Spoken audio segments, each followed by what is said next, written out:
Here's how a Milestone 4 slasher wipes a server within 4 minutes. Slasher is honestly the worst character to introduce the player to the game, as he relies heavily on decent game knowledge to be viable. Don't worry though, I think I can explain the game plan for him in the amount of time this video has. Normally, most people start by using their raging pace to locate the survivors, but that honestly is very unnecessary, as at the start of a match, every survivor is at the opposite side.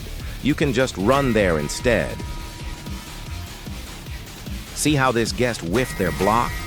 In a situation like this, you can very easily use Raging Pace then Gashing Wound, clearing almost all of their HP. In this case, however, they were low enough where I didn't need to burn a Raging Pace. Here's a better example as to what I mean. A whole 70 damage, free from one mistake. As you can tell, this guy is very punishing. Unfortunately, I got stunned though. What sucks about Slasher is the fact he doesn't have any way to hit long ranged. So every time you get stunned, you have to be incredibly close to the survivors if you want to have a chance at killing them at all. Anyways, I start this chase with an incredibly big stamina disadvantage, but I have an ace up my sleeve that most people fail to use properly. That ace is obviously Raging Pace. There's a certain way you should use Raging Pace, however, to keep up with the person you're chasing. If you have a keen eye, you would have seen I used Raging Pace exactly when I hit 1 and ended it when I reached about 70. This allows you to get the most out of your stamina bar without any leakage of it from being in Raging Pace for too long.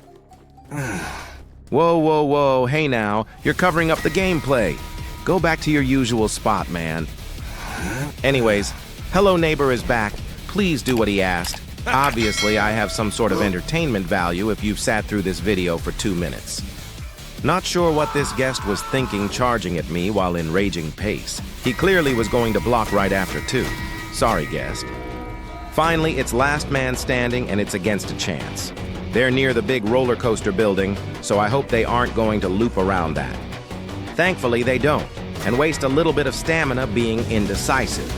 They then try to shoot, but unless the chance you're in chase in is godly at aiming, you can avoid with a sidestep. With every M1 I hit, they get further and inevitably gain the advantage from the overall distance. But as you know, there's this certain ability that saves Slasher from being outplayed by stamina management. And it seems like I have the lead again, as they're fishing for a stun. I think we know what the outcome of this match is. Anyways, good game, like, subscribe, and join the Discord linked in the description. See you later.